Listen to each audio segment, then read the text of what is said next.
My name is Jill Ross. I'm director of the Center for Comparative Literature. And I'd like to welcome you today to the lecture that Professor Jean-Michel Rabaté from the University of Pennsylvania's Department of English and Comparative Literature will be delivering.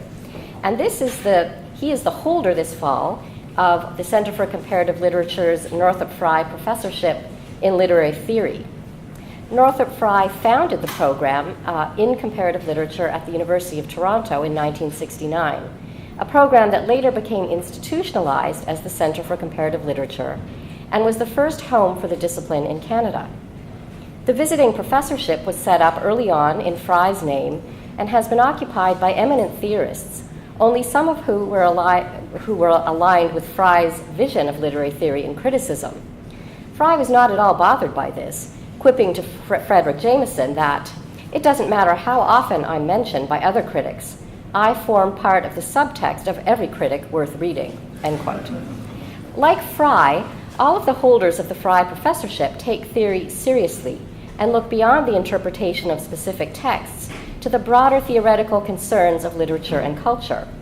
I am pleased to welcome Jean-Michel Rabaté to this position today, the latest in a long list of eminent theorists ranging from Jameson, Kristeva, Derek Walcott, Charles Taylor, Jacques Rancière, Jacques Derrida, about whom he's speaking today, and the list goes on.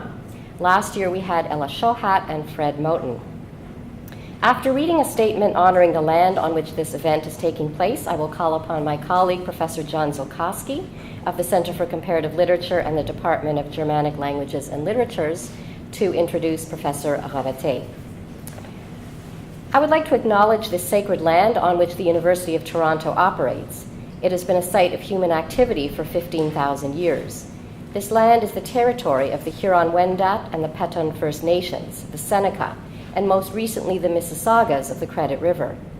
The territory was the subject of the Dish with One Spoon Wampum Belt Covenant, an agreement between the Iroquois Confederacy and the Confederacy of the Ojibwe and allied nations to peaceably share and care for the resources around the Great Lakes.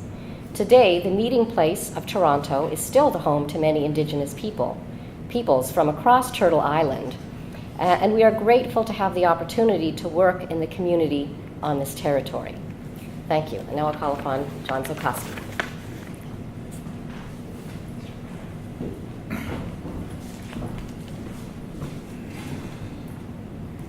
So hello, everyone.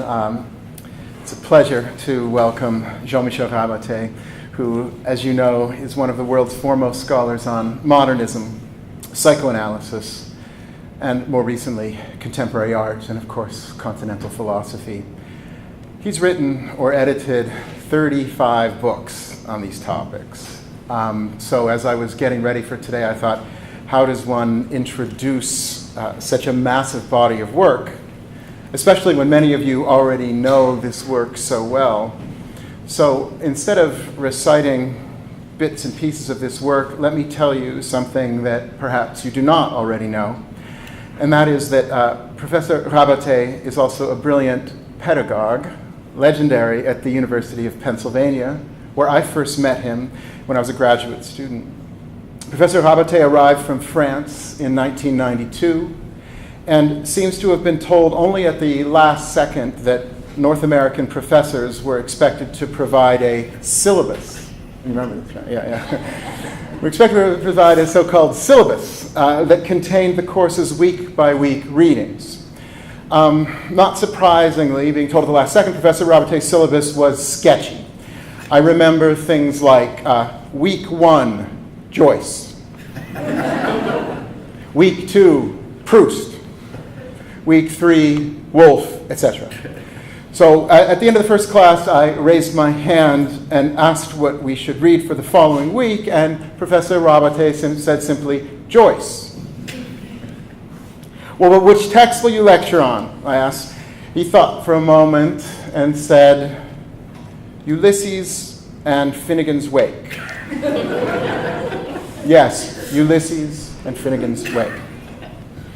So soon we understood that Professor Rabaté's reading list was what he called a reading list for life, a list on which I, like so many of his students, am still working. Professor Rabaté continually taught us that we were indeed reading and thinking for life, and he led by example. Later that year, I remember how a group of graduate students decided to form a reading group on, of all things, Arthur Schopenhauer. And I was elected by the group to ask 5 or 6 different faculty members whether they would be willing to join us, graduate students. All of them politely said no, too busy, except for Professor Rabaté, who glowingly agreed, saying, I haven't read Schopenhauer for years. When I reported back to a student in the group, she said, I'm not surprised. And I said, why not? And she said, Jean-Michel, he's up for anything. And yes, being up for anything is at the heart of Jean-Michel's research and teaching. His courses were open to everyone, whether official auditors or simply people hanging out in the hallways or walking in off the street. I remember the day a young man appeared midway through Professor Rabaté's seminar on psychoanalysis, challenging him on an arcane point about Lacan. Because Jean-Michel loves the surprise, the accident in the classroom, he just let it happen and engaged the man in a fascinating discussion that drew all of us in. And then, as always, walked toward home and let a few of us join him across the Schuylkill River, big-heartedly letting us try out our own thoughts on Lacan and entertaining our sincere questions about whether reading Lacan might help us to solve problems in our personal lives. I can't remember if the answer was yes or no. This was how it always was with Professor Rabaté. We learned about Pound, Eliot, Kafka, Woolf, Hegel, and Freud, but we also learned what it meant to lead an intellectual life. We learned from his example how to unbind our curiosities, and we saw with wonder the results through him, an endless stream of great books, including one, an edited volume about the ethics of the gift. And I'm sure I speak for all of Professor Rabaté's students when I say that we are grateful not just for the gift of your books, but also the gift of your example. Please join me in welcoming Jean-Michel Rabaté. Absolute best.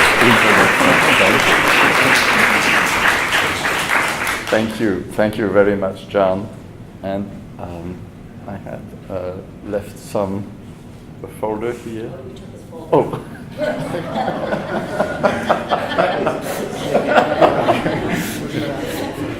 Very interesting beginning. Where are my notes? Thank you all for coming on maybe the last sunny day of the fall season. Thank you, Jill, for the invitation, the introduction, and thanks to the Northrop Frye Center for everything, the organization, Bob Davidson, and all the rest. It's a real pleasure and an honor. And since we begin on the biographical note, I'd like to say my attachment to Canada and Canadian universities, and the reason why I find myself now in the US is due to a stay in Montreal with many visits to Ottawa and Toronto at that time. It was the first discovery of the North American geography system and so on. And I'm also very glad to be invited in that series of Northrop Frye lectures because, as you may know, for my generation, we all had to read Anatomy of Criticism. That was the standard book. But in my case, there was another text that had attracted my interest earlier, actually. It was the essay, some of you may know, Quest and Cycle in Finnegans Wake. Because when and this is a little my link with Derrida, when I came to the École Normale Supérieure as a student, I had two ideas in mind that were very vague. One, that I was extremely happy that Derrida was in that institution because I'd already read him as a student earlier on, and then that I wanted to work on Finnegans Wake. Very early, I went to see him during his office hours, and we started talking about Finnegans Wake. And I had the silly, and we say, almost arrogant question, I dare say, have you really read Finnegans Wake? I asked him, yes. And then he sent me to a number of sources, and one was Northrop Frye. The other was Bakhtin. Said, read Bakhtin. But anyway, and some of you who know Northrop Frye's works very well will remember that essay from 1957, in which Frye ends by saying that if there is a cycle, that was his main theme, the cycle of the seasons and so on. Of course, Finnegans Wake, read Finnegans Wake, not so difficult after all, is a cyclical book. It was really a book meant for Northrop Frye, but he ends by saying that there is a quest and the reader is the quester, which was exactly my impression. So, this is my link between Derrida and Frye. I didn't know that Derrida had spoken in this nice auditorium, and I have to explain a little bit my title. And so I was wondering how to call this, and my title, What Can We Learn from Derrida Today, was a way of avoiding perhaps to say, what can we learn from deconstruction today? And I meditated on this because part of what I'm going to present today comes from the work I've done in the last 2 years, editing 2 collections on Derrida. And what was a little strange was to have to prepare 2 collections for 2 different presses, one Cambridge University Press, the other Bloomsbury, both having, I would say, editors who are good friends of mine, and I wanted those 2 collections to be as different as possible. One is called After Derrida, should be forthcoming in 2018 for Cambridge. This is the first one. The second is in a series, Understanding Derrida / Understanding Modernism, and I decided to have a different approach for the second one, which was that I didn't ask any Derrida specialist to write for it. Okay. Whereas the first one has a few very well-known Derrida specialists writing. But preparing those 2 collections, I realized that I was avoiding the mention of deconstruction. And so I was wondering, why was that? Was I falling prey to the cult of personality? Or did I mean that Derrida's name was enough to carry the weight of what Foucault has called the author function? Or I was also wondering what it meant to be called, say, a Derridian. I was indeed Derrida's student for a while, but I never called myself a Derridian. I've often been called a Lacanian, on the other hand, but not a Derridian. And I'm not sure that there are many people who are called Derridians today. Maybe Jeff Bennington, I don't know. All this led me to reflect on a theme that my good friend Derek Attridge has treated magnificently under the heading of singularity of literature. That's one of his books, 2004, developed more recently in the Work of Literature, 2015, and of what could be called the singularity of the author, or the singularity of the person. More recently, this book, The Work of Literature, has as chapter headings, and I'll just list them: justice, singularity, context, culture, metaphor, knowing, affect, hospitality. I think one have recognized some of the most recurrent themes of Derrida's effect. And so I wanted here to highlight Derrida, the man, the writer, and the teacher, more than the movement or school or method that he had launched, even if, and I was at times surprised by this, he never denounced or renounced deconstruction. And he gave so many different definitions of deconstruction. One, deconstruction is justice. Another, deconstruction means speaking in different languages, and so on, that it's hard to know exactly what it is. Of course, my focus today and my focus in those two books was not philosophy, but more the humanities, literary studies, and so on. We have heard and learned from Derrida that it is impossible to distinguish those domains in a very neat way. We don't know, following Derrida, where literature ends and where philosophy begins, clearly.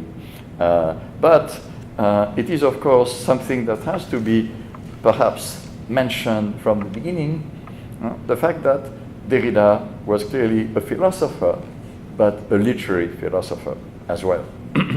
And I would say that if deconstruction remains as such, it is insofar as it is a way of tackling texts and literature, therefore. But I would say that deconstruction is not just a literary way of doing philosophy, but a certain way of rethinking literature. And so this is my first example. In 1992, Derrida said that literature was not well understood as a concept.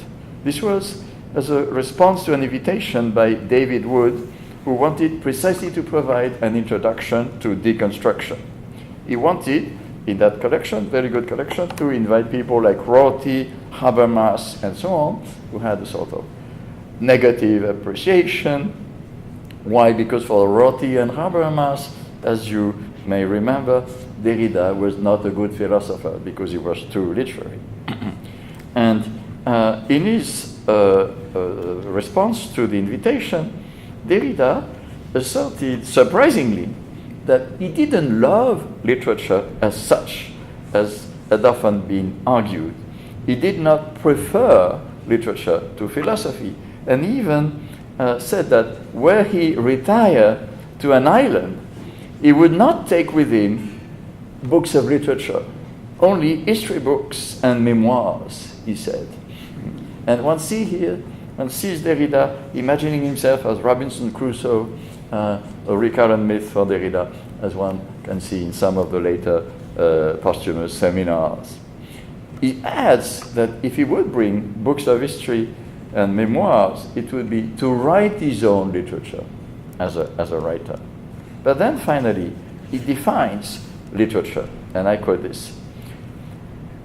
This is Derrida. Through it, I have often found myself insisting on the necessity of distinguishing between literature and belles lettres or poetry. Literature is a modern invention inscribed in convention and institutions, which, to hold on to just this trait, secures in principle its right to say everything. Literature just thus ties its destiny to a certain non-censure, to the space of democratic freedom, freedom of the press, freedom of speech, and so on. No democracy without literature, no literature without democracy. What interests me here is how much this seems to chime in with a view that has been developed much later, as you may know, by Jacques Rancière in many books by Rancière, without ever mentioning Derrida.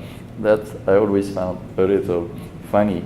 Maybe, for instance, some of you know Mute Speech, La Parole Muette, Rancière's study of the evolution of 19th century French literature, in which he defines the evolution from Hugo, who is the first author he reads, to Flaubert, Mallarmé, and Proust and Joyce, as the invention of modern literature, as abandoning the old hierarchy of inventio, dispositio, elocution, and so on.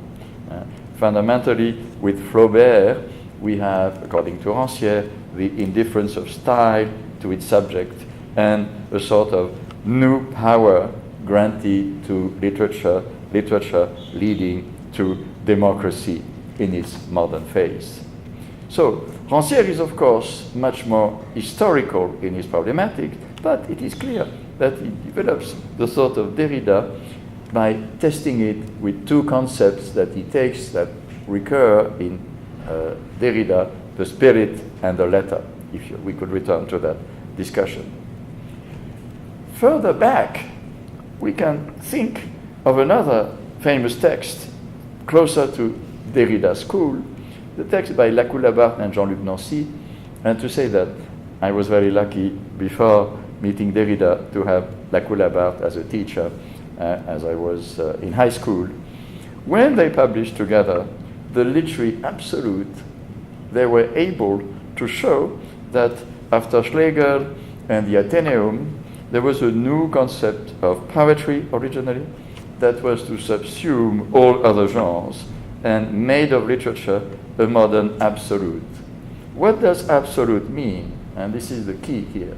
And we have the impression that absolute, something a little Hegelian, terrifying. No, absolute means free from all ties, free from all determinations. The infinity discovered in poetic language had, for the German Romantics, a political function as well. Literature, sufficient unto itself, would absorb philosophy and all the other genres, religion, mythology, and so on. This hyperbolic constitution of literature that in the French domain we tend to associate with the work of Maurice Blanchot was in fact a much older invention. And so this is where I situate Derrida, see, in that trajectory.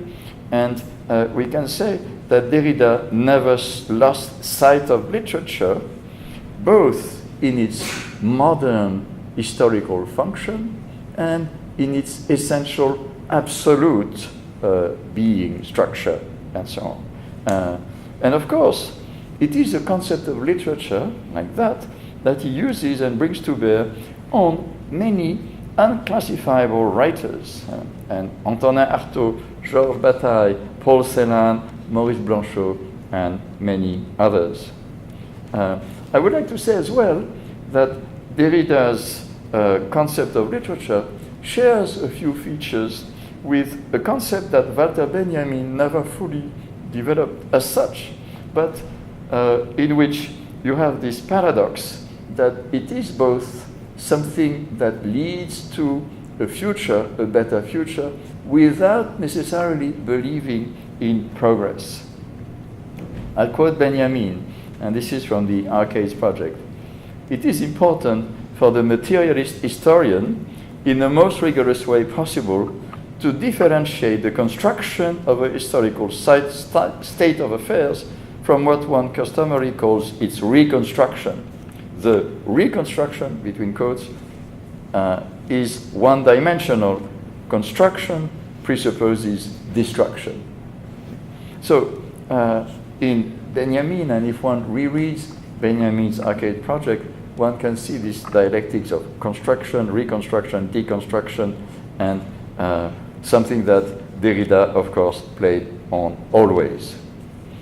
Can we reconstruct something like Derrida's Inheritance? It will be, of course, the project of those two collections, like trying to make sense of what Derrida did and whether we can teach him with profit for our students and whether things will change somehow. You hear a lot in France, and I'll talk a little bit about the difference between the French situation and the international situation. For instance, last summer I was in Shanghai and we had a huge conference, Derrida in China, and many, many people are reading Derrida in China and so on. In France, not so many. You hear quite often, Derrida a fait l'école, mais il n'a pas fait école. Meaning Derrida made it to the École Normale Supérieure, but he could never create a school, his own school. And this is, of course, due to certain choices that were partly his and partly the rejection of the institution. Let me just say this, that for a long time, Derrida was not a full professor, did not supervise dissertations, and stayed at the École Normale Supérieure, not a graduate institution, and then École des Hautes Études, not a graduate institution. He had a few students. Catherine Malabou is one, Bernard Stiegler is another, but you could count them on the fingers of one hand, let's say, really, institutionally speaking. And so this is why in France there is somehow the sense that the space occupied by Derrida had been preempted by names of people like Blanchot, Lévinas, Deleuze, Foucault, who are still today much more, and Barthes, I return to Barthes, taught and discussed much more than Derrida. Maybe because in France today, Derrida alone is blamed for the exportation and re-importation of French theory, which is at time called Fresh theory. There are quite a number of anthologies of French theory retranslated into English and often debated and so on. Whereas Antoine Compagnon had a book called The Demon of Theory, Le Démon de la Théorie, not translated like that into English. He compounded the pernicious effects of Barthes and Derrida as bad use of French theory and of theory for literary criticism. And I can say that today, in France at least, there has been a return to really very traditional French criticism. I also note that most of the editors of the Derrida archive, with one exception, are not French.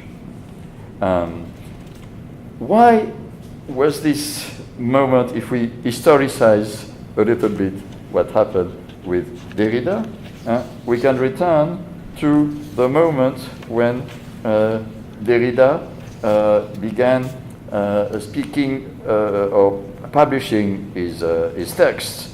And we can also go back to the biography that I recommend, Benoît Peter's biography of Derrida.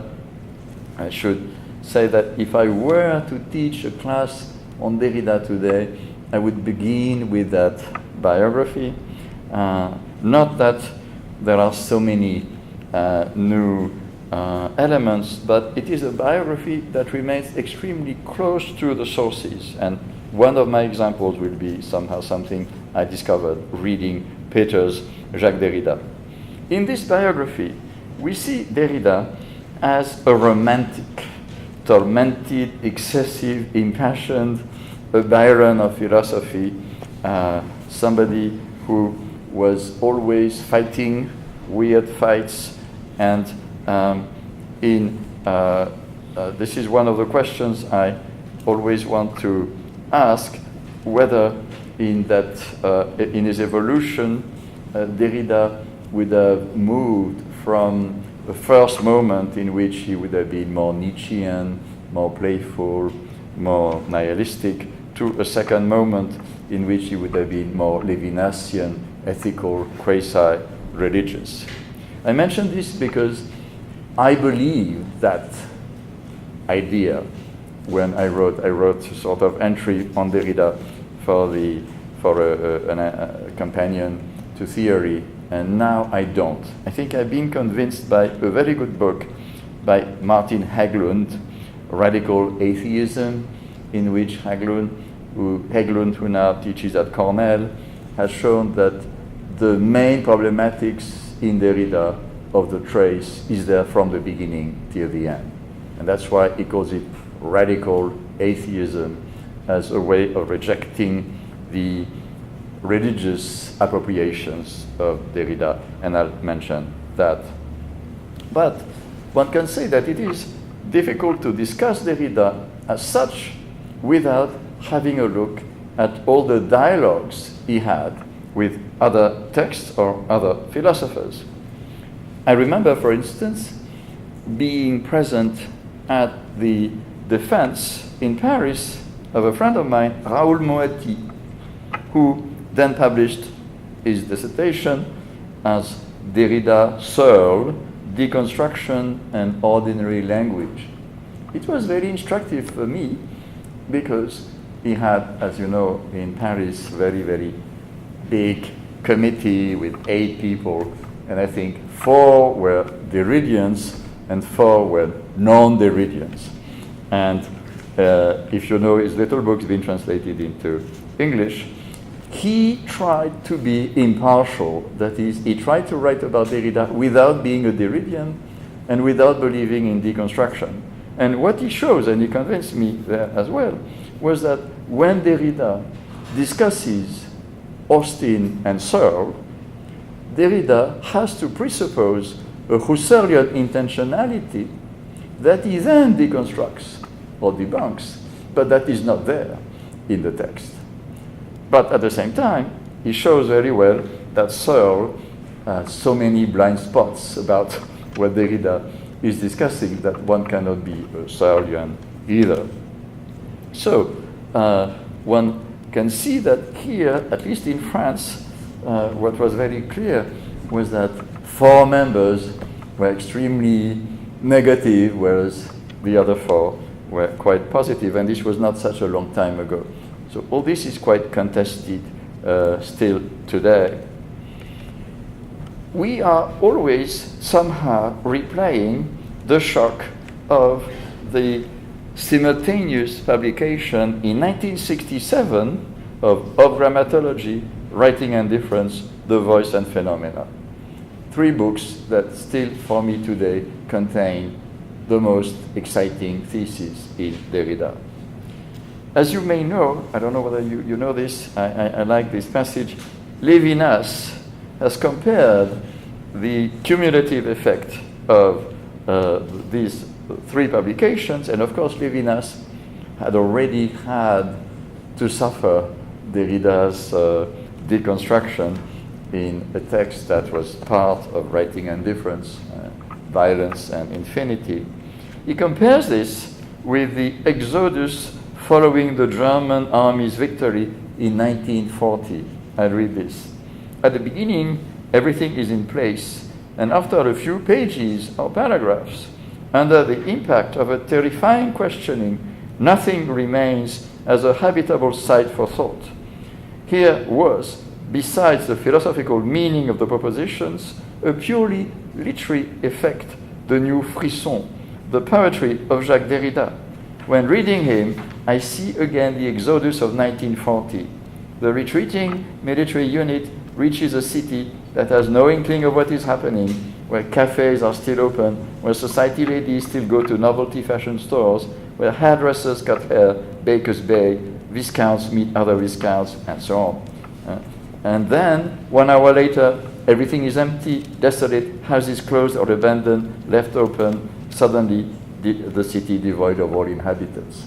Okay. This nice, interesting dramatization shows the effect of Derrida. That is that radical suspension of many certainties, and of course, Derrida was targeting Levinas as well. This suspension of our belief in self-presence and self-conscience of the speech within our consciousness, our ability to speak to ourselves, which is Derrida's point of departure. But I note here that quite symptomatically, Levinas also slips in the purely literary effect of Derrida, as if he didn't recognize the purely philosophical aspect of his thinking.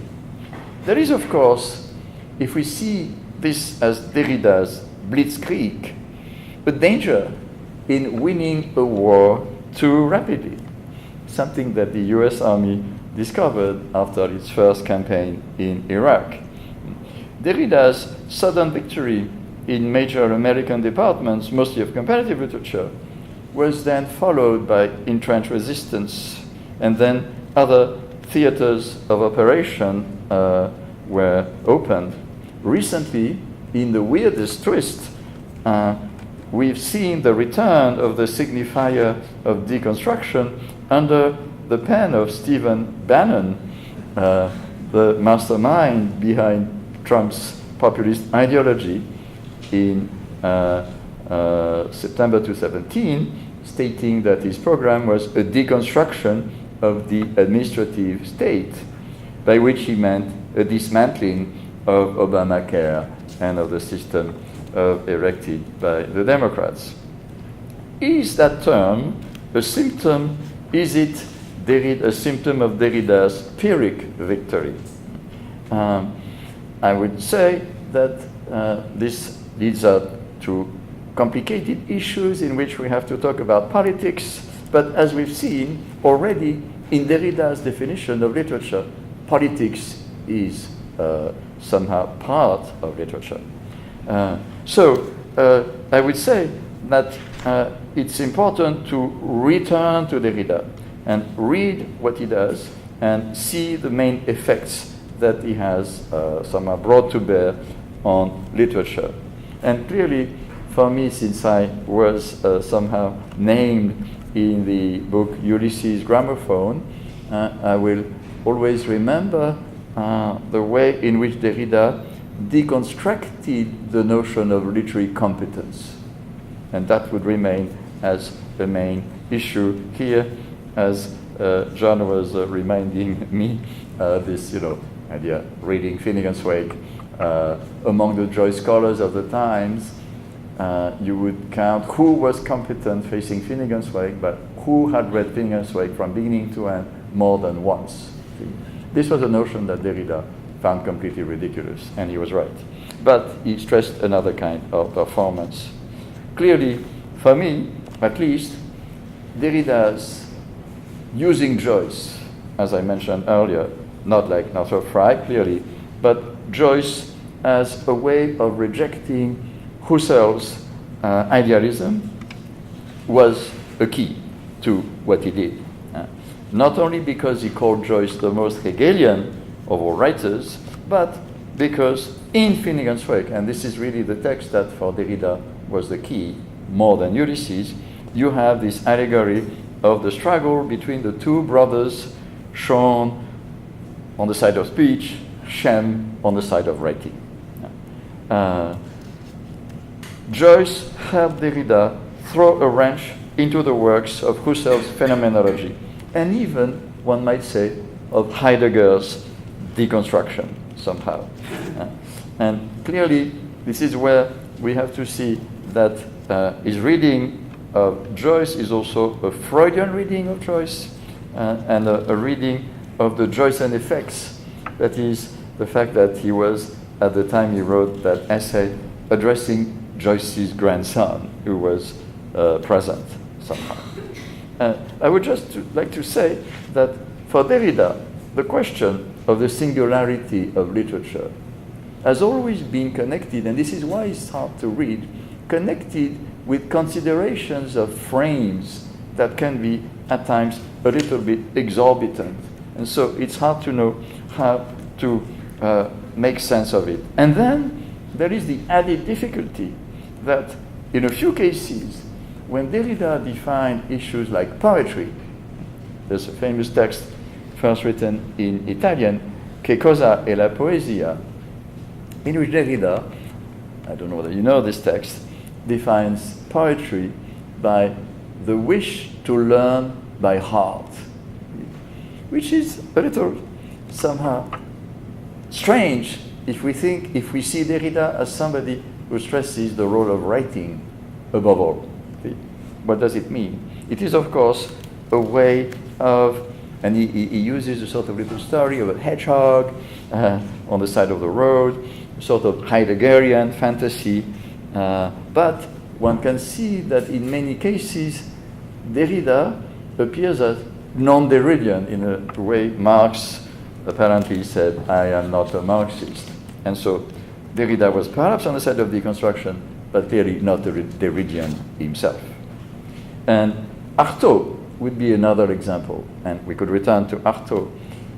In Writing and Difference, Derrida brings to bear on Artaud the weight, you might say, or the guillotine of his difference, and shows that Artaud is always in contradiction between the wish to create a living writing and the need to write. Well, in the 2 or 3 later texts and books on Artaud, including, you may see this in certain videos, and at least I saw that myself, Derrida became Artaud and read Pour en finir avec le jugement de Dieu, to end with the judgment of God, imitating even Artaud's hysterical shrill screams when reading it. Artaud cannot just be relegated to the contradictory postulation of somebody who doesn't understand the mechanism of writing as opposed to speech. Artaud acts as a performative, here again, as a creative power, a rebellion, liberating language from the constraints of normality. And here, Artaud would be a good example to not only question logocentrism, but to question usual critical practices, since clearly if one reads Artaud closely, one cannot find any normal categories to talk about him. Which leads me to my main sense facing Derrida. And this is what I tried to show in a little book that I wrote in French for the University of Montreal, actually, on talking about the wars of Derrida. I start from that statement that Derrida made in his last interview with Jean Birnbaum, given just a few weeks before he died, knowing that he was dying. You know this, he said this to Birnbaum: "Truly, you will always find this gesture in me, a gesture for which I don't have a final justification beyond the fact that this is where I am. I am always at war against myself. You can't know to what point this is true. Beyond what you are guessing, I say contradictory things that are, yes, in real tension. These tensions make me live, and they will make me die." Weird text somehow. And at the same time, we have a number of interviews in which Derrida explains that he was also always trying to tell the truth, even when he knew that he shouldn't. And this is in an interview with Evelyn Grossman.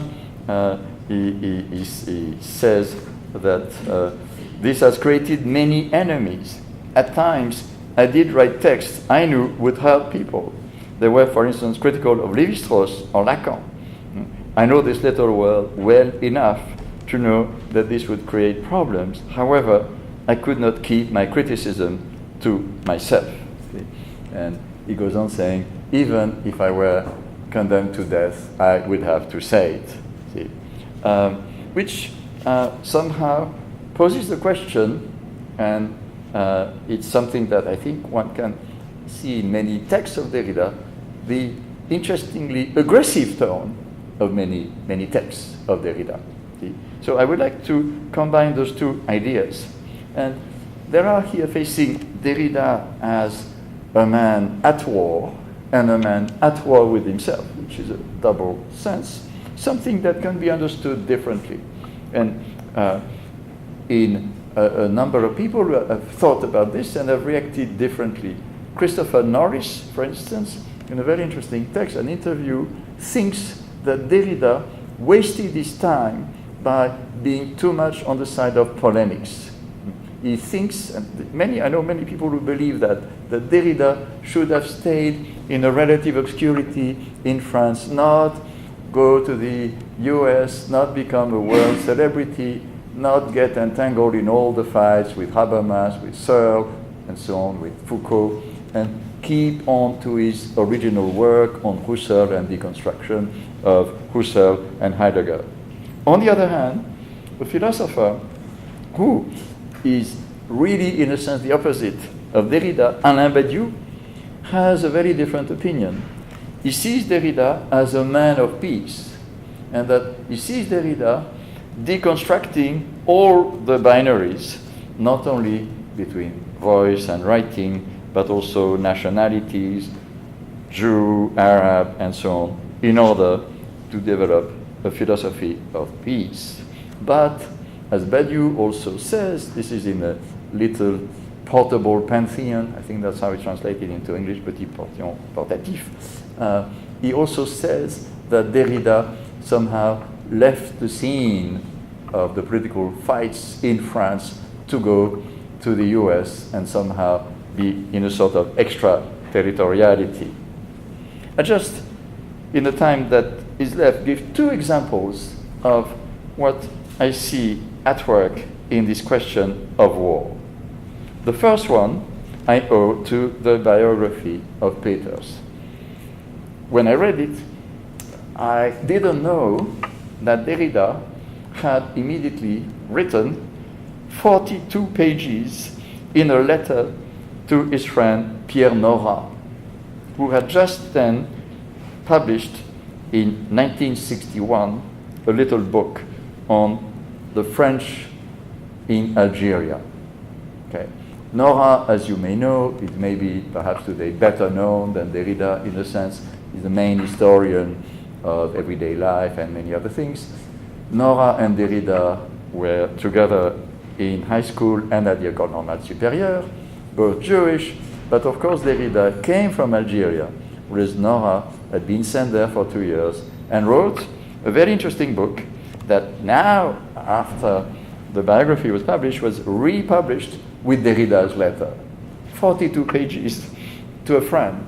And in those 42 pages, I'll sum up the debate, but Nora, who at that time had a very, I would say, Marxist position, frankly on the side of Algerian nationalism and the National Front of Liberation, FN, and basically extremely critical of the role of the French colonizers in Algeria. But the question is, of course, what about the liberals, that's what they were called, that is, French intellectuals in Algeria who were on the left, but who were not necessarily on the side of the nationalists, the Algerian nationalists. The main name there was Camus, Albert Camus. And in a section of his book, Nora has an excellent reading of The Stranger, saying that this should be seen not as a French novel, but as an Algerian novel. As you may know, more recently, there's an excellent book by Kamel Daoud, Meursault contre Enquête, sort of sequel from the point of view of the brother of the killed Algerian man. And you have already this in Nora. Nora showing that Camus' main point is to show that what is most surprising is not that a Frenchman could shoot and kill an Arab on a beach for no reason, but that he should be condemned to death for it. Because then at that time, in fact, was not really what would happen. Then, in another passage of his book, Nora takes Camus to task and says that Camus tries to stand above the fray, and then in doing so, he condones the use of torture. But that's the sentence that Derrida really cannot let pass, and that's what triggers the 42 pages to his friend. And Derrida basically says, no, you cannot say that about Camus, and not that he likes Camus' moralism, but as he says, he doesn't like either Sartre's sense that Camus had invented something, but what he somehow saves from Nora's neo-Marxist critique is the idea that in The Stranger, as you may know, The Stranger, why is The Stranger such a classic of French literature today? Not only because it's a very simple book that you can read without knowing much French, but also that it is a book in which you have a new style, really. And at that time, in 1941-42, nobody would write a book in the passé composé. Begins from the start, in the passé composé. And so here, and it will be a long discussion, but I was surprised by the fact that Derrida, against, in a way, a sort of easy political, I would say, righteousness, it would have been easy for him to be siding with Nora and a sort of communist or Marxist condemnation of the French occupation of Algeria, shows that it is much more complicated and that he himself, as an Algerian and French and Jewish Algerian, cannot condemn Camus, fundamentally because Camus invented a certain style of writing.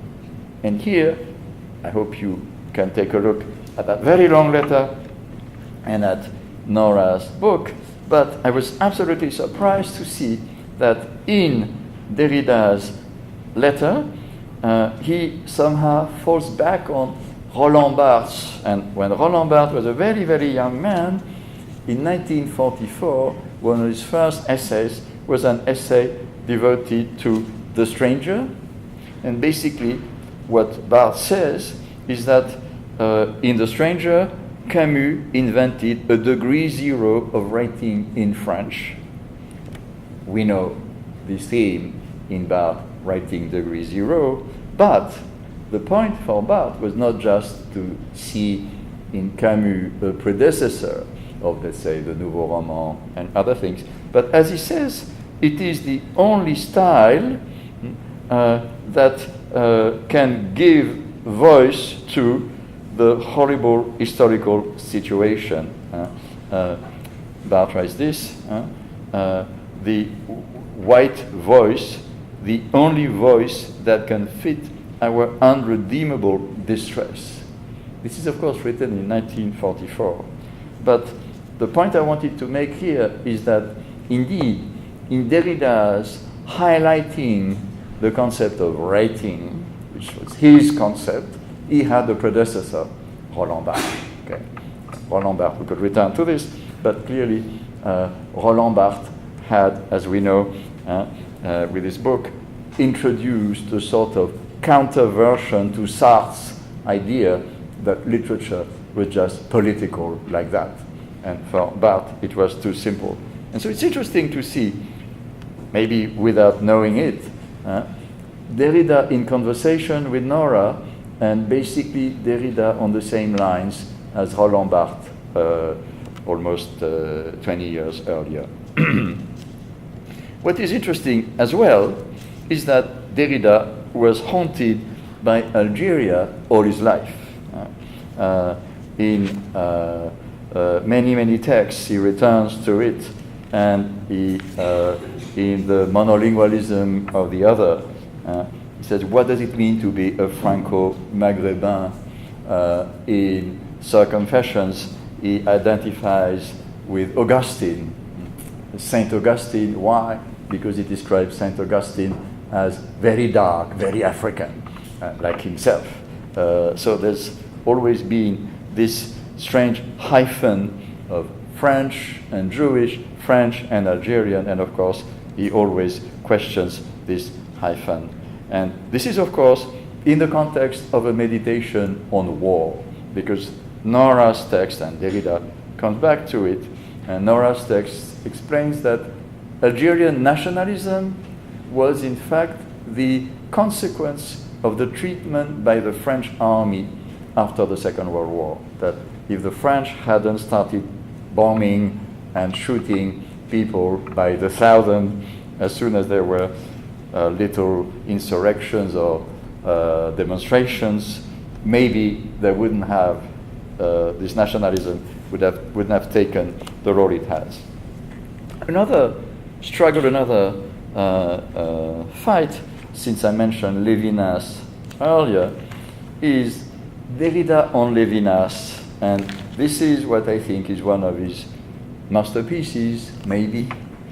This essay I was mentioning, the meditation on totality and infinity, violence and metaphysics. Lévinas had published Totality and Infinity, a beautiful book, in 1961, and if you know it, it begins with the meditation on peace. For Lévinas, philosophy has meaning only if it can lead to peace. And war that is seen as sort of cynical constraint of everyday life should be somehow rejected as such, at least in its necessity. War is a consequence of totality. And Levinas hopes, and this is why there's this notion in Derrida, by a violence that he sees, the violence of the infinite, one could overcome this cynicism that war exists and so on. One of the main arguments made by Derrida in his essay on Levinas is to reverse that analysis fundamentally. And this is where Derrida appears very early as Hegelian. Several times at crucial passages we would have to take it and study it in a sort of systematic manner. It's a very long, it's almost a book, that article, but basically what Derrida shows is that Levinas' phenomenology is predicated on a theology, a Jewish theology. What he sees as the infinity of the other face can only make sense in a theological context. And that for him, a theological context is a certain way of reintroducing war in the name of God. Quite a subversive perspective here, but he shows in a way that Levinas' philosophy denies its own violence and is not aware of the war that it presupposes.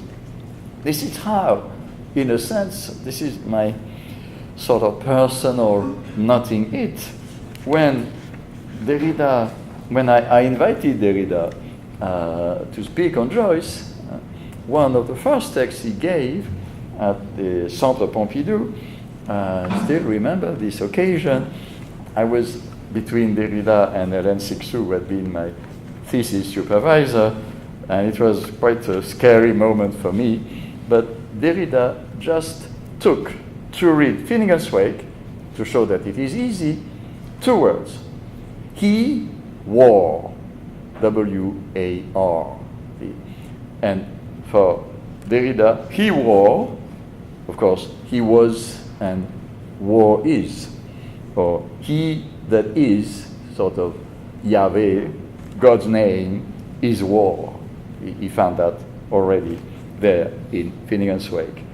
He war is Joyce's signature, and one can say that war is congenital to phenomenality and to his own phenomenology, if there is a phenomenology in Derrida. The last example I want to adduce is more recent. It is the Cerisy conference devoted to the autobiographical animal in 1997.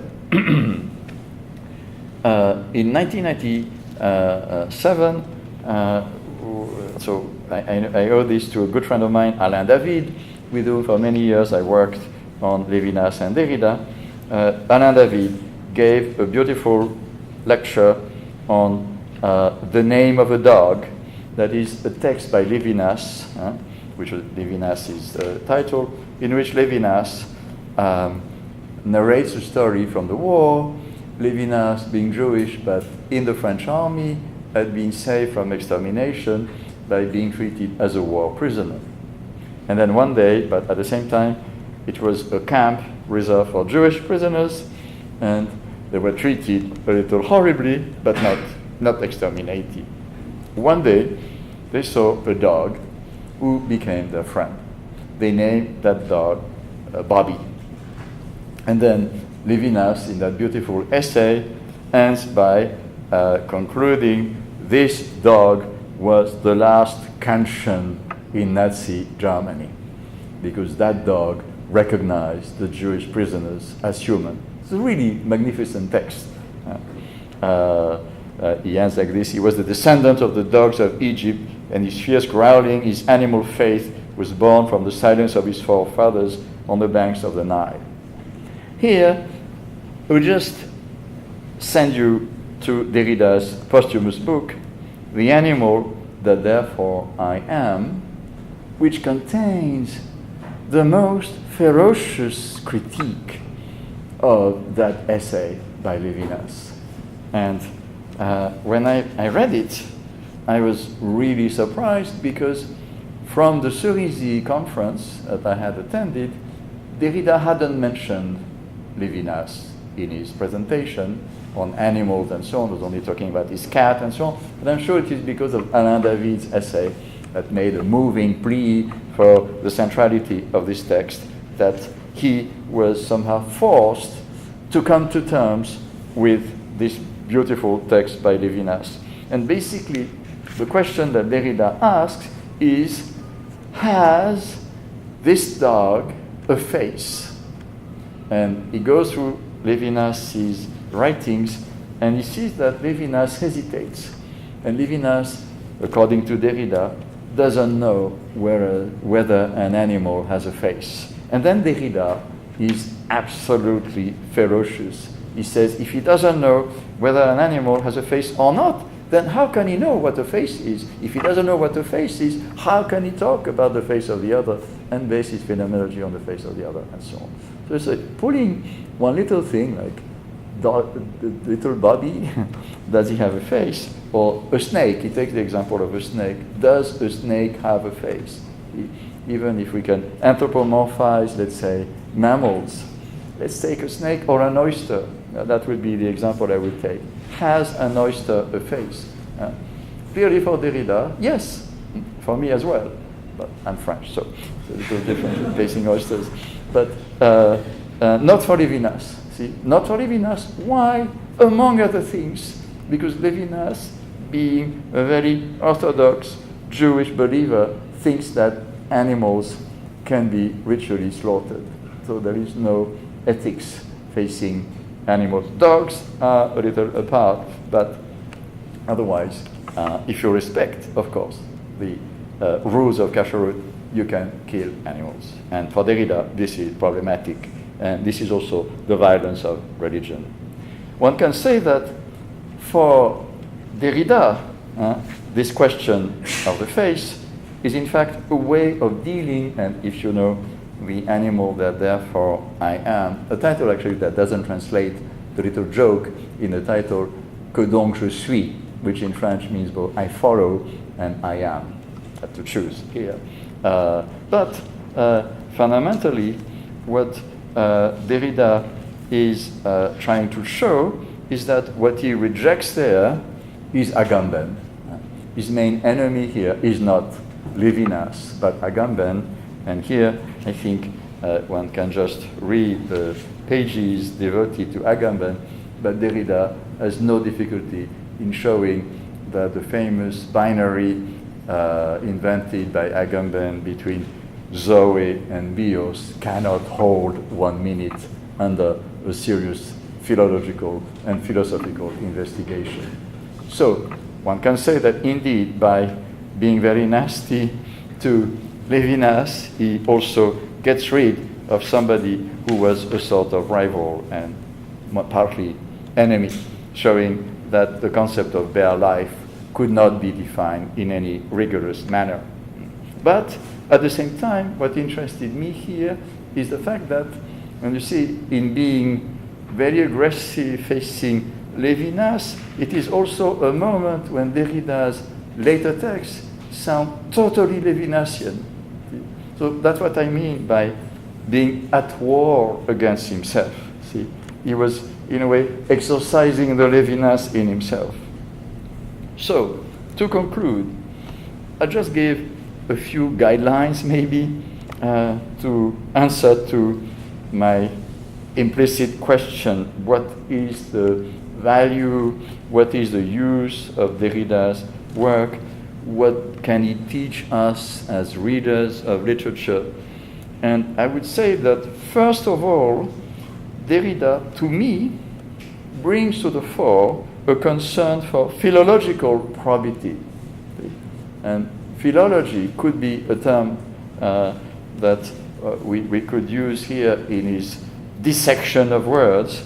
And in my work on, say, authors like Beckett, even though I like the way certain philosophers like Alain Badiou treat Beckett, I am at times a little surprised by the fact that Badiou can talk about a text of Beckett in translation and not translated by Beckett, like Wordsworth Ho, and in fact is discussing the translation by Elisabeth Fournier, Capopir, and not Beckett.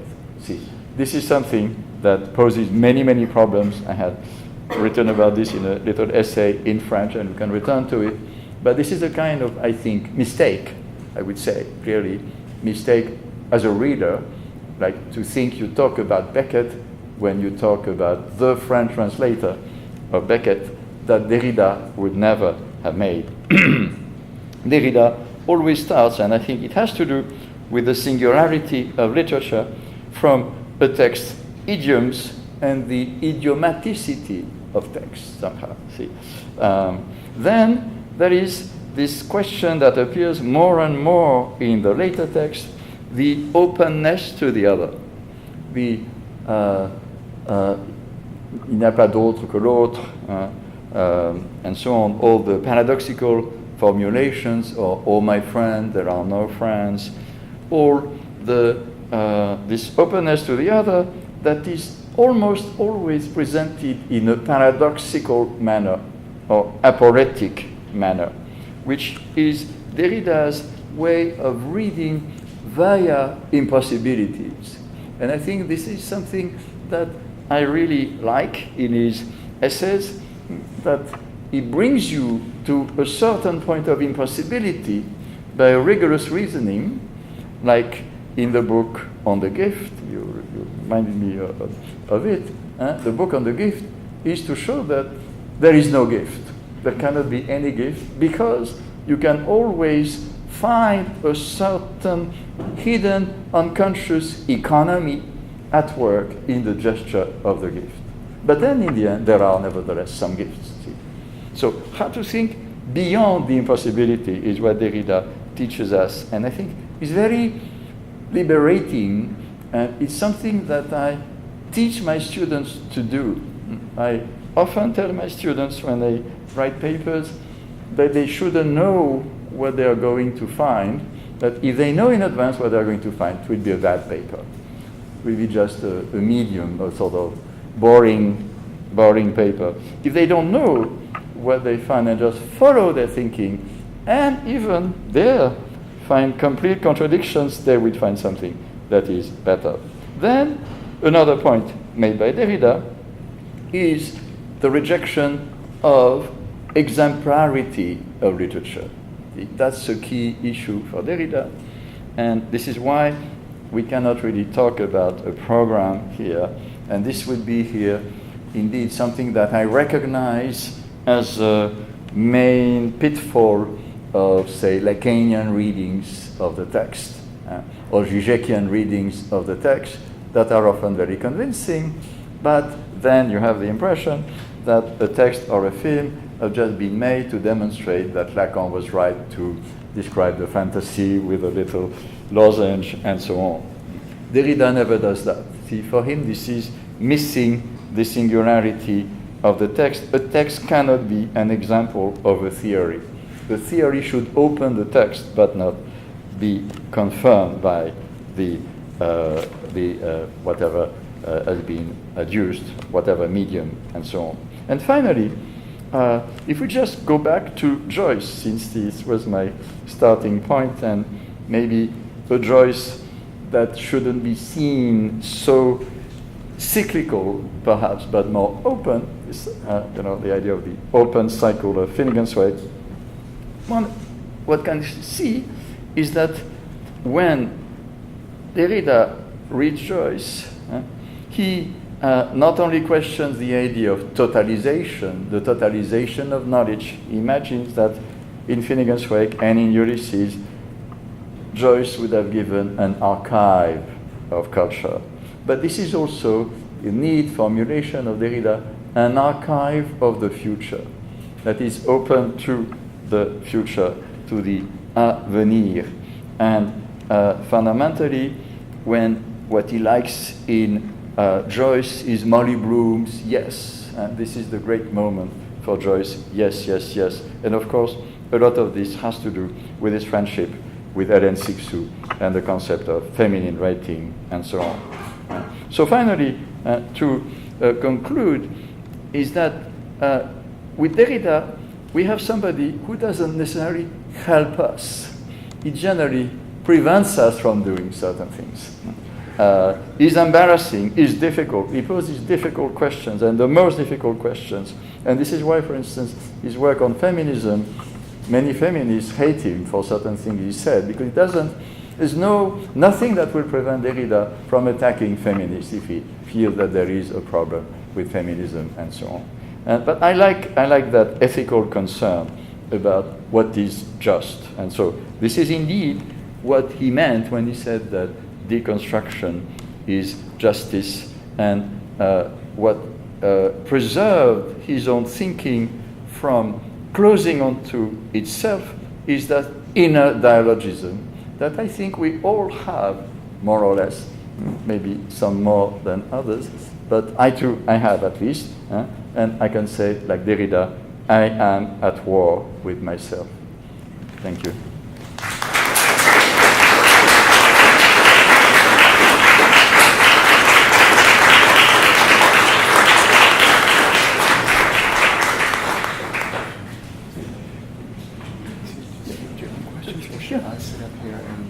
No, I think You can I just hope do I it on have your left own. a little time for questions. Yeah, but you can field them yourself then?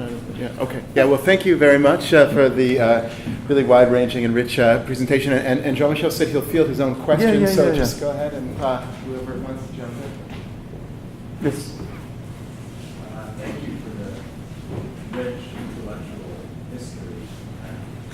I have a question about today in your title. Are you suggesting that these qualities, the philological quality and literature not as exemplary, sort of prevention mode of Derrida, are qualities that we can learn from Derrida in the 60s and the 70s Yep. and the 80s and the 90s? And if so, if those are consistent from period to period, historical moment, is there anything today that you think we can learn from Derrida More that rather. is different than before in terms of our own media sphere, the institution of the university, what it means to be an intellectual or academic today? Yeah. What I think we can learn from Derrida today is, and I say this not as a critic, not as a Frenchman, not as a quasi-philosopher, but as a father of an American daughter. Okay. I have a, this is recorded. Okay, well, she will never hear it. But anyway. I have a daughter who is very American, I think, as a rejection of my being French, I guess. And what I see as the most striking difference, and we have great conversation and so on, is that she believes that there are many, many things you cannot say. And the most recurrent sign or symptom is this: Daddy, what have you said? You know. And so I'm just taking this as a very common, we say, feature of the use of language, not only in academia today, but among young people and so on. And I think we tend to forget that for various well-meaning or not so well-meaning ideological concerns, we somehow want to have a discourse that would be in conformity with certain ideals and so on. See what I mean? I'm not just talking about PC, not PC and so on, but the way in which we, and it's my general interpretation of why Trump was elected so easily, to my surprise and to the surprise of everybody, but Trump is the symptom of a certain return of the repressed, of the kind of linguistic barrier. And Derrida is very useful because he forces me and you, I hope, to think beyond that. See, beyond the idioms, what are the singular moments of language and literature. What is the function of literature? Why is literature, for him, something that leads us to a certain perspective on democracy? It is because literature has the courage to say everything. And as you may know, at least in French literature, the first author who wrote this, literature must say everything, was Marquis de Sade. So, not particularly a Democrat, one might say, but an author who was ready to go to the extremity of a certain thinking without consideration for what can be said, what cannot be said, and so on. And so I think this is Derrida's major effort in thinking. That's why I was insisting on all his fights, even with people he liked a lot, but he wounded them so much that they, like Foucault, good example. He wounded Foucault, and then Foucault was really opposed to Derrida for all his life. But this need of going beyond that moment when literature teaches us how to speak well, to think well, and so on, but also to see this openness to something he calls responsibility. But in Derrida, responsibility is not a sort of humanistic responsibilities. How am I to respond if I have a little worry that this word is not right, and then that I feel that I cannot name, let's say, my daughter's friend because she will say I cannot call one of her friends either small or tall or plump or so on, because this would be already something that cannot be said. You see what I mean? So this has to do with what I was somehow situating between Rancière and Derrida. What Rancière sees, I think, and he's right there, is that with a certain modernity of literature, literature can explore everything and so on. But then in our critical discourses, we tend to teach methods, techniques, and ways of handling those things. With Derrida, clearly there are techniques, there are handles and so on, but you have always to go beyond the handle to be in response to something that might land you in a very embarrassing and maybe complicated position. So does that answer to your question?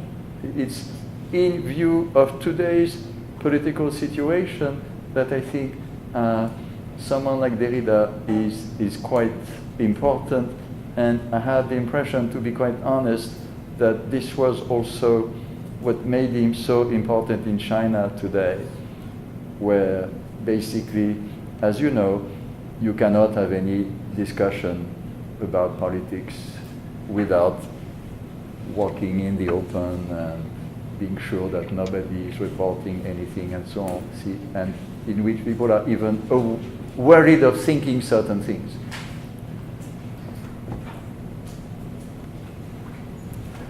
And yes? It was really fascinating to hear you. I had a bit the impression when you were describing Derrida that there is a kind of a portrait of Rousseau behind that. The man attacked, the man at war with the others and the war with himself. It's really a Rousseau perspective on the figure of the intellectual in a way. And do you think that this, and Rousseau wasn't before Derrida, of course, showing how that relation. Do you think at some point it was a kind of particularly also to raise his own, to be against or at war with the other philosophers at that time? How would you explain why Derrida would do that and go against friends? Yeah. Yeah. It is surprising, in a way. I agree. See, I think with Derrida, you have a very inquisitive mind. So, posing questions about certainties and so on. Imagine the first reversal was something that was really went against the grain of what we tend to think. That, let's say, writing, in the very stupid reductions of Derrida's thought, writing comes before speech. that kind of reversal. And so in Derrida, there is something that he's kept it throughout his career, the need to think via paradoxes to reach a certain truth. And if it happened that some of his friends or teachers had misused something, and I think he would have done the same with himself perhaps, but he had to go to the end of a certain reasoning and maybe pull out the thread, and then if you start pulling something, then everything follows. See, I mean, this is why mentioning Foucault, and this is a discussion I had recently with a friend of mine who is on the side of Foucault, Gabriel Rocky, for political reasons. He thinks that Derrida was wrong to reproach Foucault for having misread Descartes. And he thinks that Derrida was reactionary in that gesture because Derrida would have told Foucault to go back to, let's say, structural problems of philosophy and not explore the history of madness, archives, and so on, and all the activist side of Foucault. But for Derrida, there was this issue that, well, can you do this in the name of a simplification? No. You see the simplification, and then you see this as a sort of symptomatic problem, and then equals, and all the rest follows. And then indeed, you are in the embarrassing situation of having demonstrated to your friend that his entire system has collapsed. See, that's what he does with Levinas as well. When he shows to Levinas that Levinas doesn't know what the face means. It's very absolute, I would say, foundational issue. And that's where he's led by, following a certain reasoning. This is what I like basically in philosophy, and I think generally, I don't know about Canadians, but my students, my American students, or my French students would often say, oh, I'm not a philosopher, and so on. What I see in being a philosopher is the daring to think a series of questions in a certain order from a beginning to an end. This is also what makes Derrida an amazing writer. If you heard Derrida, he was often very, very complicated, but at the same time easy to follow because one point will lead to another point, will lead to another point, and so on. Sort of, at times, not so intuitive, but counterintuitive, but nevertheless, you had to follow the logic. He never abandoned logic. He never was on the side of sort of a Gagian, Zen-like, anything can happen, not at all. Derrida was really in control of his syntax, I would say. And it's something that I noticed a few times being in conversations with Derrida in various occasions, and generally everybody would speak, improvise, and so on. And then I was asked a few times to rewrite everybody's text, and me the first, all the others, we had used, like in French or in English, bad constructions, repeated words. Not Derrida. He would speak like that without any notes, but perfect sentences going from one beginning to an end, and you never had to rewrite anything. You would improvise. It's sort of interesting control of his own language. But that control implied a very, I would say, high sense of the justice of what is being said in the etymological sense. Is it just to say that? Is it right to say that? And if it is not, if you can start demolishing it, you do it. See? That's what it is. And indeed, it's impolite, it's aggressive, and at times annoying, at times a little paranoid in other senses, but that's what he can bring that I think is a very useful concern, especially for those among you who are on the side of literature.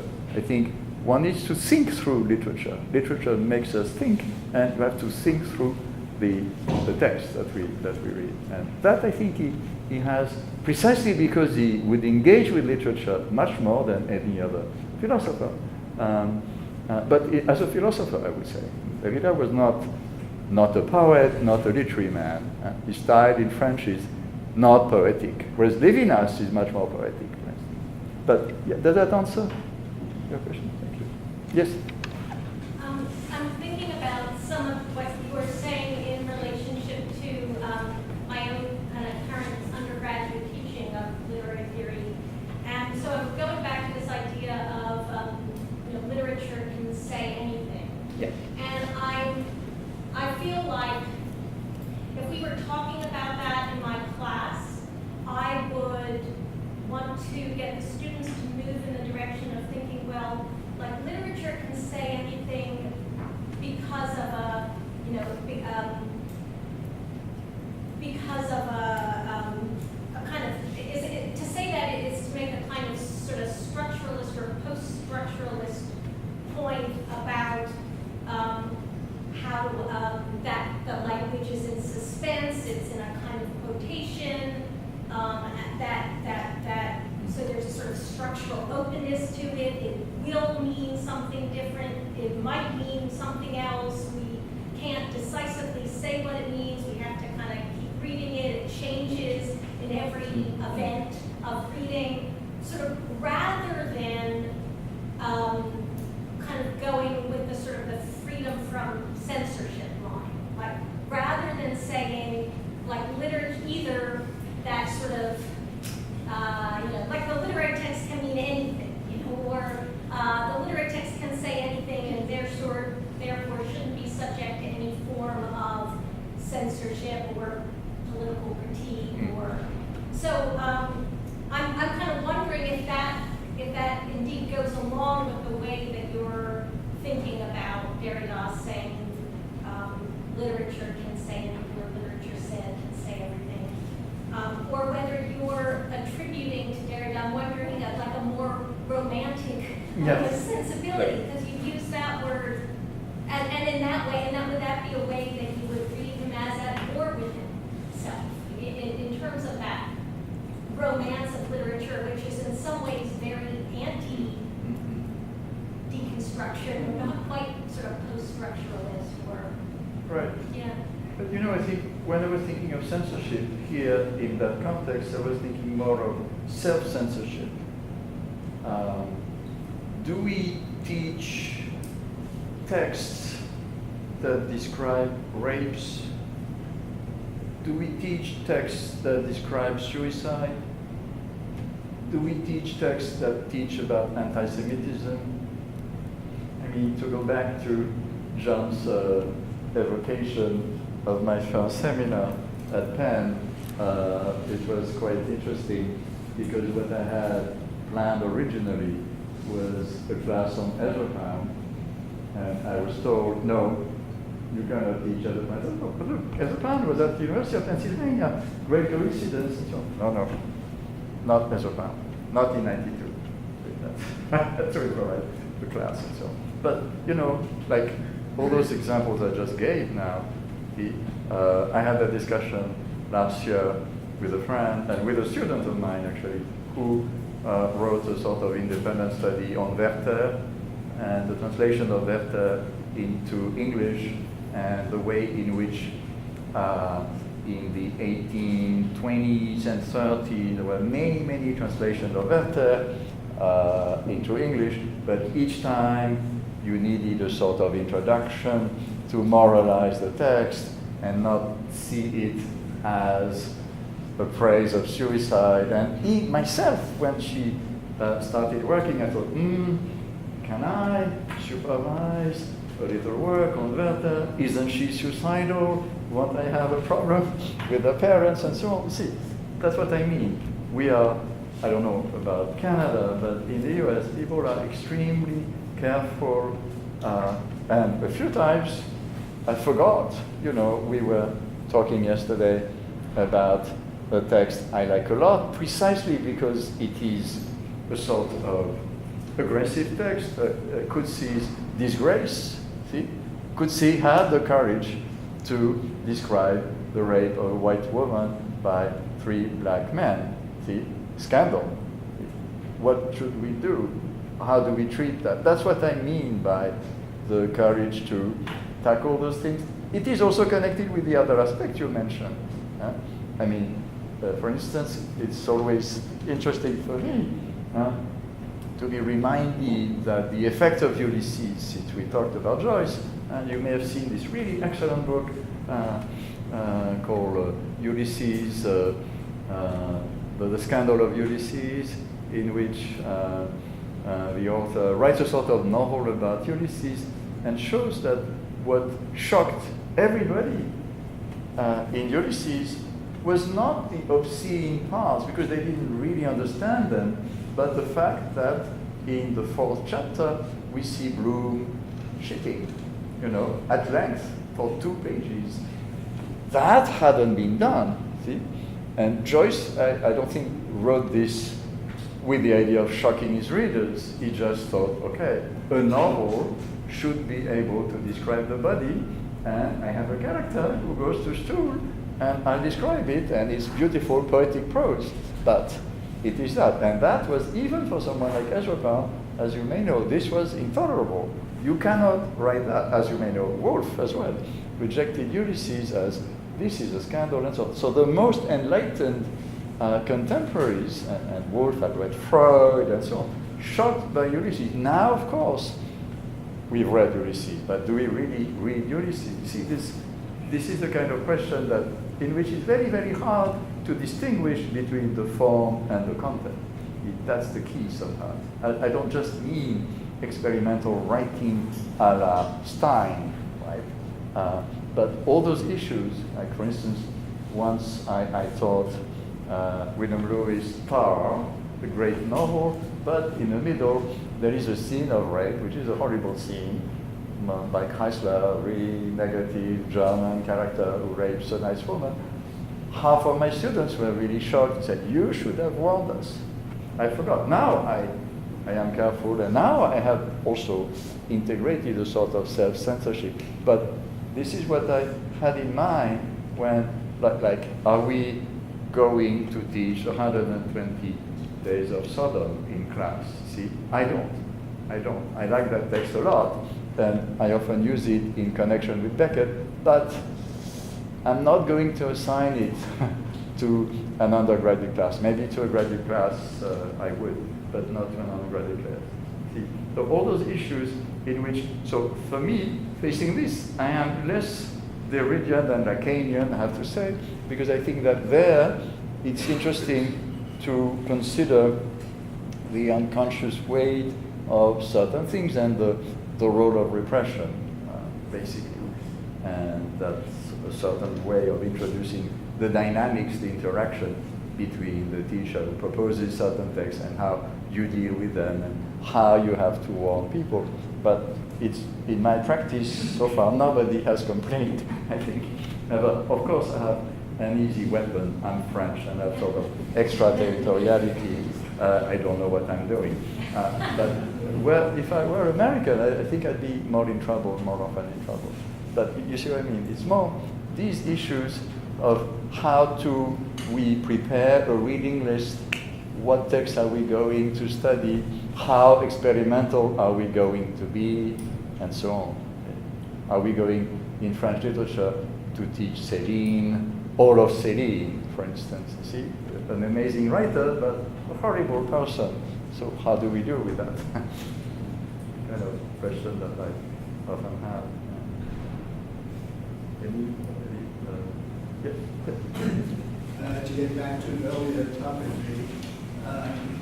George Steiner refers to the late Derrida as the rabbi. Mm-hmm. So my feeling is, do you agree with this division between early and late Derrida? And if so, in which way are they opposed? What is the difference Between Steiner and Derrida? Between the early and late Derrida. Between, sorry? Early And late Derrida? I really follow Haglund there. Haglund taught me to read in the later Derrida I would say, just the exacerbation of the problematics of the trace, of iteration, and so on. What's very interesting in Derrida's evolution is how, without abandoning the first insight, he made it work at many other levels. See, the first insight was this idea that in Husserl's Origin of Geometry, the role of tradition in the constitution of idealities had been forgotten, and the role of the material inscription of tradition, namely language, the signature, the memory of who invented what, and so on, which for Husserl was a big problem. And so Derrida then generalized it to include literature and the text there, and fundamentally in a sort of Heideggerian gesture, but also criticizing Heidegger at the same time with the same tools. And then the same insight allowed him to read, let's say, perjury, the question of the death sentence, the question of justice, apartheid, feminism, and so on. So each time reinscribing the same worry of, is this really well-founded, well-constituted, and so on? What is the material mechanism that somehow perpetuates it, and so on? So in that sense, Derrida is a materialist, really. So that's why I read him next to Benjamin. He's a materialist who, like Benjamin, mobilizes theology. That's the connection with Steiner, you're right. But it is a materialist theology. Really, I don't believe, for instance, Benjamin is a believer. Derrida was not a believer, but he had that proximity to Jewish rabbinical law and Jewish theology within his own materialism. So in that sense, what Hegel shows is that you cannot recuperate Derrida for a sort of, like Caputo and many others have tried to, for a sort of neo-Christian, neo-Catholic thinking. He did think of himself as a Jewish secularist. Yeah. In circumcision. Right. And mixed the Jew and has photographs of himself. Right. But if you know the collection on religion, the Acts of Religion, which I think is one of his really best books, is really a meditation on globalization and language and culture, not on negative theology or Jewish mysticism. Nothing to do with Scholen, let's say. Yes, there was another question. Professor Rabaté, I respect your work a lot, and I know that you think about these things very, very carefully, and I have absolutely no wish to argue with you about what literature can say. I right now feel a little unsettled. I might even feel a bit of grief, I think. Maybe I'm misunderstanding what you say about Derrida. Okay. I feel that Derrida does say literature can't say anything, and this is the condition for democracy and vice versa. But I don't know that I would think that Derrida would say that anything should be said.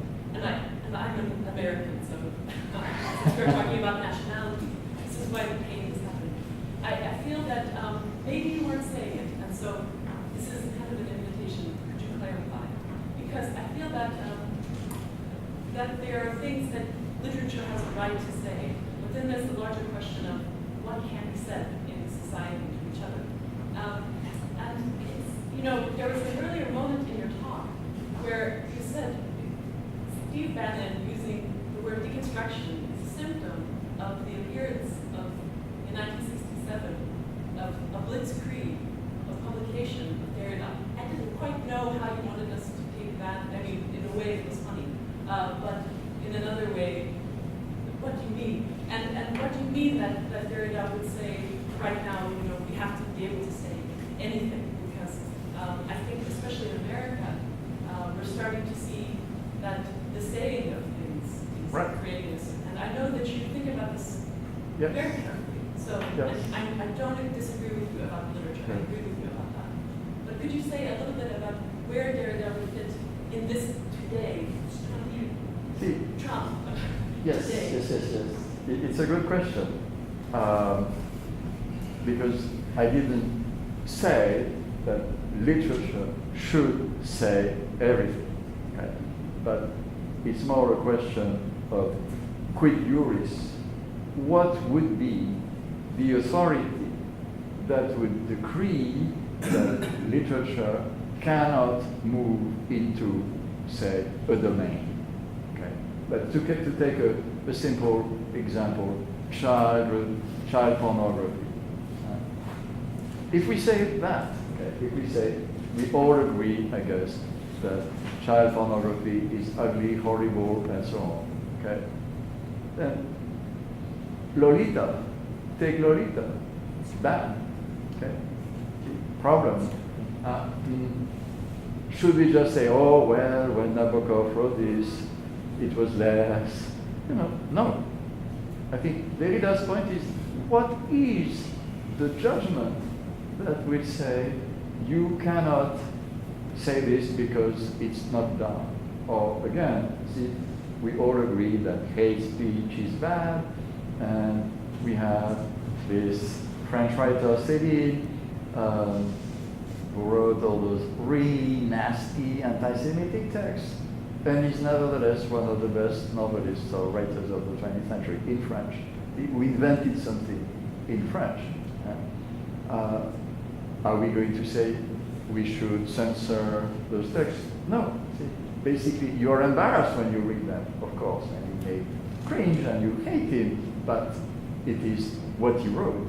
You need to understand a certain logic, and this is where, see, for Derrida, there's always this consideration of, on the one hand, the entire Heideggerian, you might say, Gestalt, the big apparatus of culture, globalization, like capitalism, all the means of reproduction, distribution, and so on that he always evokes, and the singularity of a performative power of a given text. See, and it is clear that the energy of someone like Céline comes from his hatred. His hatred was the hatred of the Jews, but also of many other people. So you cannot just take this away from him. You can read Céline as a certain symptom of the French petite bourgeoisie tempted by fascism at a given time, and so on. And that's absolutely right. I don't deny that kind of neo-Marxist or sociological reading. But then if we want to go as close as possible to the strength that would be the performative strength of his writing, to the point that the French writer like Solers has become a sort of neo-Céline himself in his later texts, because Céline is very contagious. This power includes the very nasty elements that cannot be de jure eliminated. And so that's why, it's something that I saw recently in New York. There was a very interesting conversation between Karen Finley, Helen Sixou, and Avital Ronell.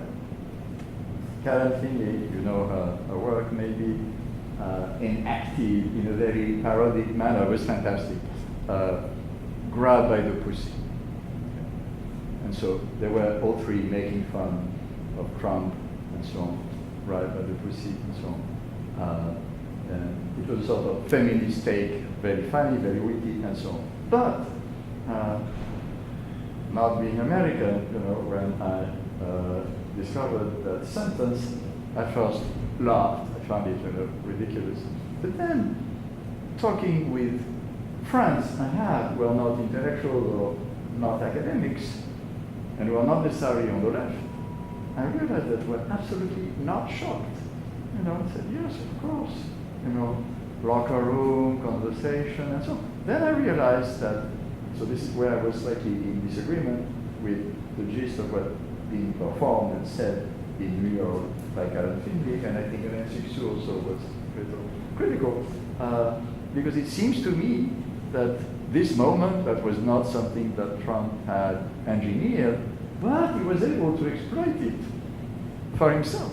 See? It was for him a very positive gain, having to excuse the fact that he pretended to be a sort of populist leader when he's a very rich man. There suddenly he appeared as one of the people, he speaks like us, one of us, and so on. And so this is where you have always to consider the performative power of what is being said in a given context. So this is why. So Derrida, we have to remember, and he mentioned that there's a very complicated definition of democracy. And in that sense, Derrida is not like Alain Badiou or others or Zizek who think that somehow we should revive the notion of communism as the only alternative to capitalism. No, for Derrida, it is a democracy to come, which means a very different democracy, or a true democracy, rather than the not so real democracies we experience somehow.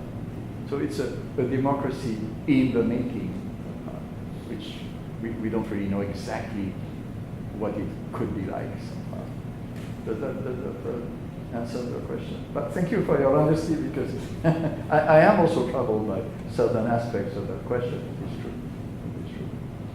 But there's sort of second amendment in ideology in Derrida that you can say things. Nothing. With what right will you say no? This is excluded and so on.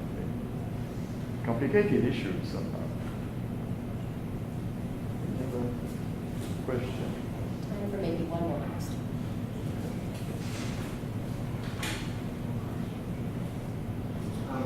No, this question, I actually have one, and it was to ask you maybe to follow up a bit on this fascinating letter, which I haven't read, the 42-page letter from Derrida to Nora. And you talked a bit about it, but maybe you could just tell us a bit more. That it wasn't clear to me, how does, so he's, Derrida's defending Camus against Nora's political attack, and his argument is that Camus has invented a new style, and he's used the passé composé. He praises, let's say, to reconstruct, he praises the first half of Nora's analysis of The Stranger as a new form of writing and a new Algerian novel. But then he rejects Nora's accusations, not facing The Stranger, but facing the attitude of Camus in general in the Algerian crisis. And Camus had tried, and this is the interesting situation, had tried to be neither on the side of the Algerian nationalism, that is, people who were actually planting bombs and killing people, nor on the side of the Pieds Noirs or the army, who were also killing people, torturing, and so on. The double violence from both sides. And Camus wanted somehow to keep the fiction that there could still remain something like a French Algeria. And so Derrida surprisingly defends that, which is his situation as being Jewish Algerian French, kind of a weird combination. His family having been in Algeria for centuries. And so the French very early gave French nationality to all the Jewish families that had been there for a long time. And so Derrida is, in a sense, you might say, faithful to this kind of determination, to his origin. And he's not trying to say, like Nora, where, as a Frenchman, the only ethical position is, let's say, if I have been drafted in the army, I deserve, and I become a Fellaga, and I fight with the Fellagas, and so on. And so he's trying not to remain above the fray, but he's trying to criticize even, and that was courageous at that time, what he called the nationalism of the Arabs. And he asked Nora, how can you criticize French nationalism and endorse Arab nationalism? Don't you think this? And he goes on. The notion of nationalism should be questioned for Derrida. What are the values of nationalism? I like that text very much because, this was written in 1963 or so, and at a time when Camus had already died. Camus wasn't there to defend himself, but where it looked as if you had a sort of narrative of a positive outcome, the good people had won, the French had been thrown away, the FLN, the Etant Accord had been granted full control of the country, and so on. Derrida knew very well how 20 years later the situation in Algeria degenerated very quickly because precisely the bureaucracy erected by the FNL was at odds with another kind of fundamentalism, which was the Muslim fundamentalism, and so on. And really a situation that is not extremely positive today. So Derrida had this really sharp analysis of the Algerian situation, and he returned to it many times, and in conversation with Algerian writers, and so on, bilingual writers, and so on. So this is where you can see that for Derrida, it's not so much the praise of Camus, but his awareness that if you see Camus as having invented a new writing, it is also a writing between different languages. For Derrida, it's always between different languages. And there's always a certain hyphen, Jewish, French, Algerian, that cannot just be bypassed by simplifying and saying Algerian is what Algerian is, the tautology. X is X. No. Derrida, there's always a questioning of identity, as it were. And language and writing are two tools with which he questions his identity. Who is entitled to be an authentic Algerian nationality? As we know, in Algeria, what France is now actually really suffering from is those Algerians who somehow were on the side of the French colon and then went to France and now are in the suburbs of the main cities in France. One of the big problems of France is just connecting with the Algerian war. We know that today. So Derrida, facing this, has no simplistic solution.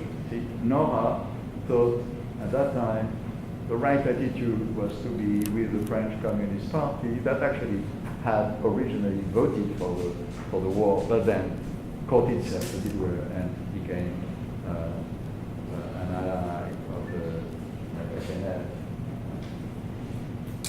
But the simplification was a little wrong for Derrida. What's happening with Camus? At least he rejected the imputation that Camus is above the fray would have condoned torture.